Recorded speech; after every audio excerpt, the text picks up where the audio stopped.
श्री जी steno Vrindavan. जय श्री राधे। संपादकीय जागरण 8 मार्च 2021। गति 60 एवं 80 शब्द प्रति मिनट। कुल शब्द 180। बजट सत्र का दूसरा हिस्सा। डिक्टेशन प्रारंभ।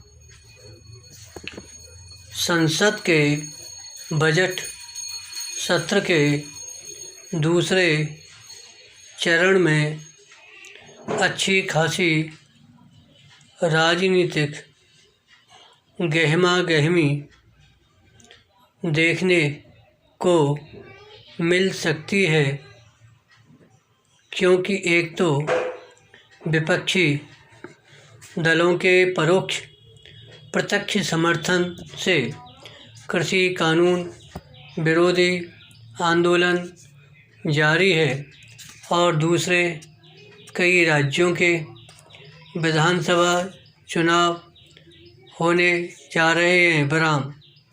इसके चलते संसद में हंगामा होने के आसार हैं बराम। हंगामे से हर्ज नहीं, लेकिन वह संसद के कामकाज में बाधक नहीं बनना चाहिए बराम।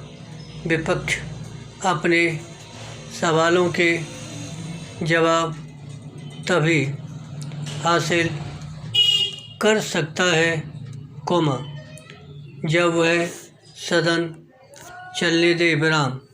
हालांकि बजट सत्र के पहले हिस्से में नए कृषि कानूनों पर व्यापक चर्चा हो चुकी है, लेकिन किसान संगठनों का धरना जारी रहने के कारण यह सवाल एक बार फिर उठ सकता है कि आखिर किसानों की सुनी क्यों नहीं जा रही है।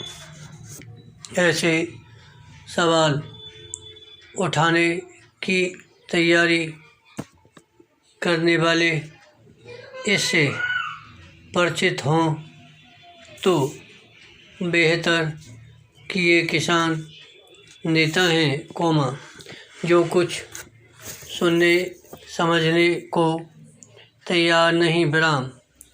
उनका अड़ियलपन ही समस्या समाधान में बाधक बना हुआ है बराम।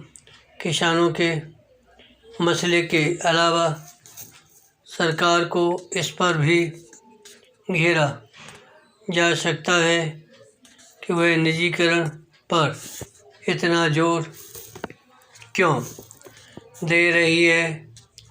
ऐसे सवाल उस समाजवादी चिंतन की उपज हैं, जिसके तहत यह माना जाता है कि सब कुछ सरकार को करना चाहिए। गति 80 शब्द प्रति मिनट। प्रारंभ करें।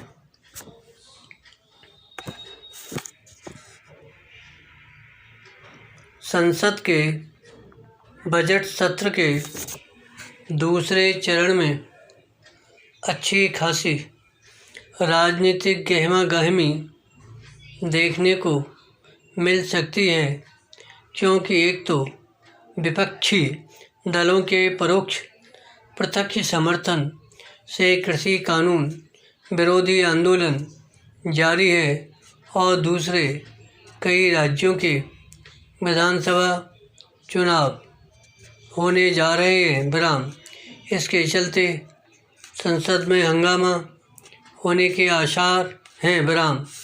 हंगामे से हर्ज नहीं, लेकिन वह संसद के कामकाज में बाधक नहीं बनना चाहिए बराम। विपक्ष अपने सवालों के जवाब तभी हासिल कर सकता है जब वह सदन चलने दे विराम। हालांकि बजट सत्र के पहले हिस्से में नए कृषि कानूनों पर व्यापक चर्चा हो चुकी है, लेकिन किसान संगठनों का धरना जारी रहने के कारण यह सवाल एक बार फिर उठ सकता है कि आखिर किसानों की सुनी क्यों नहीं जा रही है। ऐसे सवाल उठाने की तैयारी करने वाले इससे परिचित हों तो बेहतर कि ये किसान नेता हैं जो कुछ सुनने समझने को तैयार नहीं, विराम। उनका अड़ियलपन ही समस्या समाधान में बाधक बना हुआ है, विराम। किसानों के मसले के अलावा सरकार को इस पर भी घेरा जा सकता है कि वह निजीकरण पर इतना जोर क्यों दे रही है। ऐसे सवाल उस समाजवादी चिंतन की उपज हैं जिसके तहत यह माना जाता है कि सब कुछ सरकार को करना चाहिए। धन्यवाद। श्री हरदास।